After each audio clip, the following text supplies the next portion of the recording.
नमस्ते विद्यार्थी मित्रों, धोरण 6 विषय हिंदी, इकाई 8 राजा का हिस्सा। यह एक कहानी है। इस कहानी में एक प्रजावत्सल राजा का वर्णन है। प्रजावत्सल यानी प्रजा का प्रेमी। राजा प्रजा की कठिनाइयाँ यानी कोई गंभीर समस्या हो, कोई कठिनता हो तो हमेशा उसको मदद करने के लिए तत्पर रहता है, यानी खड़ा ही रहता है। आदर्श राजा हमेशा अपनी प्रजा की भलाई में लगा रहता है। वह स्वयं राज्य में घूमता है, लोगों से मिलता है, प्रजा के दुख दूर करने के लिए वह सदा तैयार रहता है। राजा भोज ऐसे ही आदर्श राजा थे।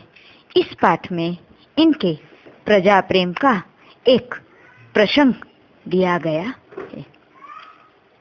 पेज नंबर 52 कहानी की शुरुआत करते हैं। राजा भोज बड़े प्रजावत्सल थे। प्रजावत्सल प्रजा प्रेमी। वे स्वयं राज्य में घूम घूम कर प्रजा की कठिनाइयों को देखा करते थे। स्वयं यानी खुद, कठिनाई यानी किसी को कोई समस्या हो और उन्हें यथासंभव दूर किया करते थे। जहाँ तक हो लगे कि मैं यहाँ तक हल कर सकता हूँ, वहाँ तक वो दूर करते भी थे।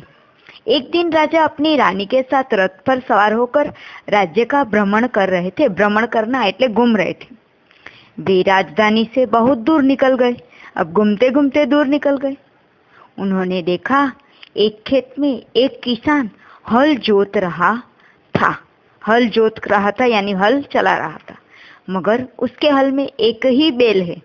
एक बैल था और दूसरे बैल के स्थान पर उसकी स्त्री हल खींच रही थी, तो उसके पास एक ही बैल था। दूसरा बैल था नहीं, तो दूसरा बैल के बनिस्बत वो अपनी स्त्री को खिंचाई में लगा दिया। राजा भोज ने रथ रोका और किसान के पास जाकर कहा, वो रथ रोक लिया वहां कि रुको रुको, यहीं रुक दो, और दौड़ते हुए किसान के पास गए। भले आदमी, तुम यह क्या अत्याचार कर रहे हो? अत्याचार यानी जुल्म। तुम ऐसा एक स्त्री पर कैसा जुल्म कर रहे हो? भला कहीं स्त्री को हल में जोता जा सकता है? कभी देखा है कि कोई स्त्री हल में जोती हो? मेरा एक बैल मर गया है। उसने कहा कि मेरी क्या समस्या है, सुनो तो सही कि मेरा एक बैल मर गया है। दूसरा बैल खरीदने के लिए मेरे पास धन नहीं है, रुपया नहीं है। अगर खेत में न जोता तो मैं क्या खाऊंगा? अगर मैं खेत को खेडूंगा नहीं, उसको जोतूंगा नहीं, तो मैं खाऊंगा क्या? मेरे पास खाने के लिए भी तो होना चाहिए। कहकर किसान पुनः अपने कार्य में लगा। ज्यादा नहीं देखा भाई ये राजा है कि क्या है कि कुछ भी नहीं देखा। वो अपने कार्य में वापस मग्न हो गया। इसे पता था कि इसे बात करने वाला कौन है। उसके पता था कि इसे बात करने वाला कौन है। राजा ने कहा, अरे भाई जरा सुनो तो।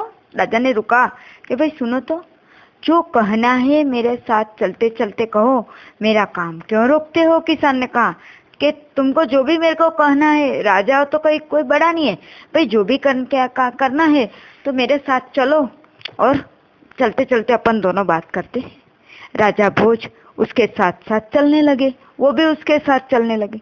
अपने काम के प्रति किसान की लगन देखकर राजा भोज बहुत प्रभावित हो गए। लगन यानी कि प्रेम, उसके काम में रुचि, प्रभावित हो गए। उसको बहुत बड़ा असर पड़ा और वह बोले, भले आदमी, इस प्रकार तुम्हारी पत्नी थक जाएगी, थकान लगेगी उसको, और थकावट की वजह से कोई दूसरा कार्य भी नहीं कर सकेगी। अगर उसको थकान लगेगी तो घर का काम कौन करेगा? दूसरे। किसान बोला, तो फिर तुम ही बताओ मैं क्या करूं? अब तुम बताओ कि अब ये मेरी वजह, मेरी कारण, अब ये कारण मैं क्या करूं? राजा ने कहा, तुम मेरे साथ चलो, तुम मेरे साथ चलो। मैं अपना एक बैल तुम्हें देता हूँ, मगर इतनी देर मुझे काम रोकना पड़ेगा। तुम ही बैल ला दोगे?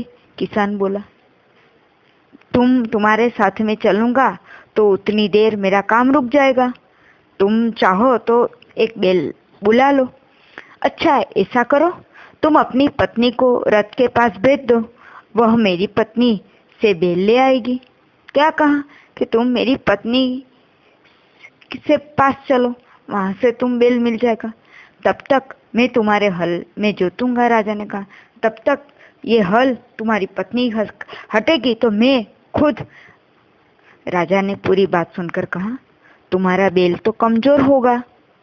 क्या कहा कि तुम्हारा बेल कमजोर, वह हमारे बेल का साथ नहीं दे सकेगा, क्योंकि हमारा बेल तो बलवान है, तुम्हारा बेल तो कम, इसीलिए तुम दोनों ही बेल ले जाओ।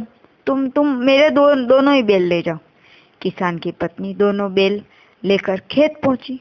किसान बहुत प्रसन्न हो गया, बहुत खुश हो गया।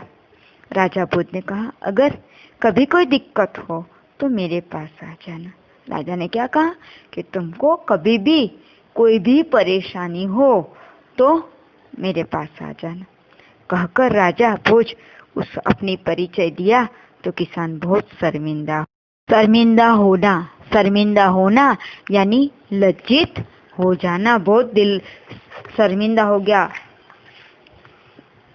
उसने राजा से बार बार क्षमा मांगने लगा, भाई मुझे माफ कर दो, मैं लज्जित हो गया हूँ, माफी दे दो।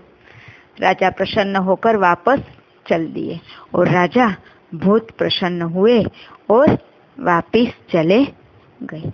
यहाँ तक पाठ का सभी विद्यार्थियों को पढ़कर उसका एक पैराग्राफ अनुलेखन भी लिखना है। अस्तु।